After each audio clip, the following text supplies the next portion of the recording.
Assalamualaikum. Video ini melanjut yang sebelumnya ya. Di situ kita simpulkan bahwa sweet spotnya orang fasting itu meraktekin dry fasting, durasinya 19 jam atau lebih sedikit dari itu. Masuknya udah extended fasting, tapi ini extended fasting yang paling ringan gitu. Kenapa-kenapanya kemarin baru kita ulas selintas untuk konsumsi awam. Sekarang yuk kita lanjutkan dengan ilustrasi yang lebih detail. Detailnya ini ada dua. Pertama terkait pengelolaan biomaterial protein. Keduanya terkait pengelolaan bioenergi, gula karbo, dan lemak. Kira-kiranya nih ya, dua-duanya itu mengindikasikan bahwa ya memang sweet spotnya itu di jam ke-19. Satu-satu yuk. Pertama, dalam pengelolaan biomaterial protein. Ilustrasi gampang-gampangan nih. Yang terjadi awalnya tentu protein itu kita telan kan ya. Jadi asupan nutrisi.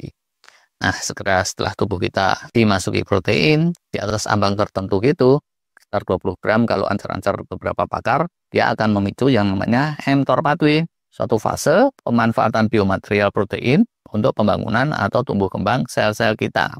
Dan selama tubuh dalam fase mTOR pathway, autofaginya rehat dulu. Nah, protein ini tidak bisa dimanfaatkan instan kayak glukosa. Ini pelajaran SMP. Protein-protein ini mesti dicerna dulu, dipecah dulu, jadi komponen-komponen yang kecilan asam amino. Inilah yang terus bisa menembus dinding saluran cerna kita, masuk ke aliran darah, terus dimanfaatkan oleh tubuh kita menjadi biomaterial. Tergantung efisiensi sistem metabolisme kita ya, tapi kira-kiranya asam amino ini baru mulai kental di aliran darah setelah dicerna 2 jam seperti itu, atau jam keberapa tuh, nggak penting lah buat kita. Dan ini tuh bakalannya dipirit, masuk ke aliran darahnya berangsur-angsur sesuai kebutuhan dan bukannya disekaligus kan kayak banjir bandang asam amino kayak gitu, nggak akan kejadian. Berangsurnya berapa lama? Ini tergantung porsi protein yang kita makan dan juga tergantung seefisien apa sistem metabolisme kita. Kalau asupan proteinnya itu dikit banget ya udah bisa sekali jadi selesai urusan. Kalau asupannya banyak atau normal, selazimnya rata-rata full mealnya orang dewasa kekinian, itu keberadaan biomaterial asam amino yang berasal dari makanan di sistem tubuh kita bisa sampai sekitaran 10-18 jam kayak gitu, yang selama itu mTOR pathway on terus. Bahkan orang-orang yang dogol kuat tuh ya bisa makan protein banyak banget sehingga mTOR pathway-nya tidak sekedar 18 jam tapi tembus 20 jam atau lebih sedikit. Cuman bagaimanapun kita semua tetaplah manusia, bukannya karnivor sejati kayak harimau atau singa.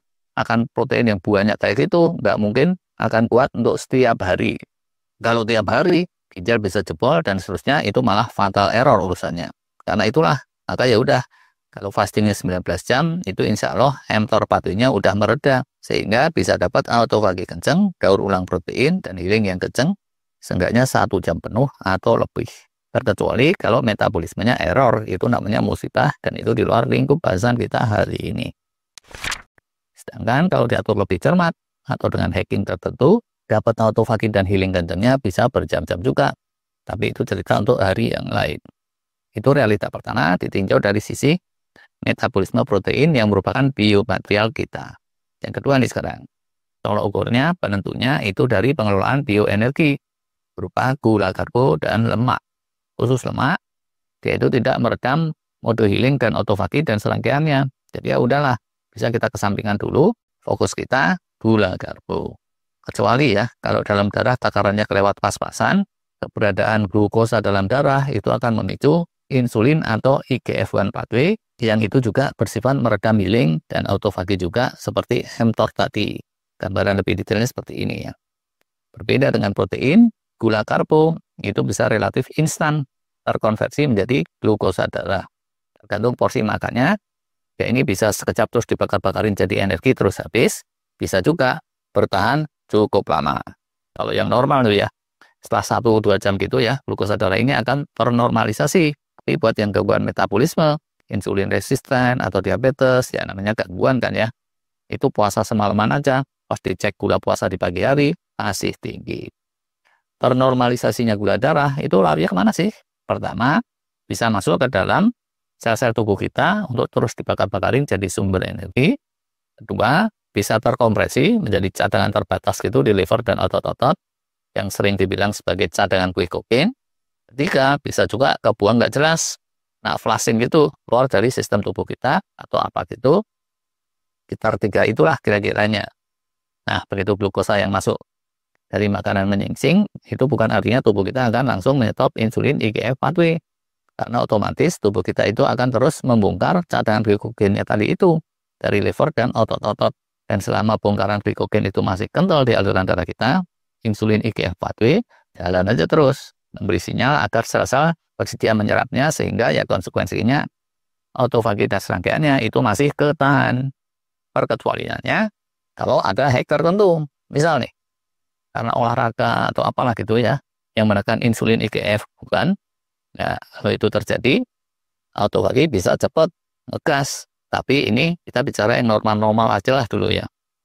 Setelah cadangan glikogen menipis, baru deh insulin IGF-1 mereda dan tubuh siap masuk ke fase katabolik AMPK pathway yang memungkinkan gaspol autofagi dan serangkaian healing ikutannya. Durasinya berapa lama tuh untuk pengurasan glikogen ini? Tergantung kebiasaan sehari-hari kita sebelumnya dan aktivitas kita saat fasting itu. Kalau sebelumnya kita makan kenyang melulu, itu glikogen bisa bertahan jadi sumber glukosa sampai 10-18 jam juga, bahkan lebih, tergantung intensitas aktivitas kita. Sebaliknya, kalau yang udah biasa fasting nih, misalnya udah hari ke-15 atau ke-20 Ramadan, biasanya itu timbunan glikogen relatif sedikit. Nah, kalau udah tipis, tubuh kita terus akan bikin baru dalam jumlah yang amat pas-pasan melalui proses yang disebut gluconeogenesis. Bersamaan dengan itu, kalau di jalur protein tadi pun mTOR pathway sudah mereda, tubuh akan kasih sinyal paceklik AMPK pathway namanya yang akan ngegas autofagi, daur ulang, dan healing serangkaiannya. Idem nih jadinya, sama dengan yang protein tadi, kalau kita fastingnya extended fasting yang 19 jam, kansnya akan lebih besar untuk bisa ngegas autofagi 1 jam atau berjam-jam.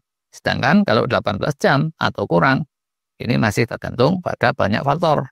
Bisa dapat kenceng juga, bahkan bisa mulai dari jam ke-13-14, seperti kalau puasa Ramadan di tanggal-tanggal akhir, tapi bisa juga autofaginya masih belum terlalu ngegas. Nah, dengan logika itulah, maka kami simpulkan 19 jam dry fasting itu suatu sweet spotnya fasting. Kalau ada yang punya logika berbeda, silakan aja ya untuk komen. Terima kasih.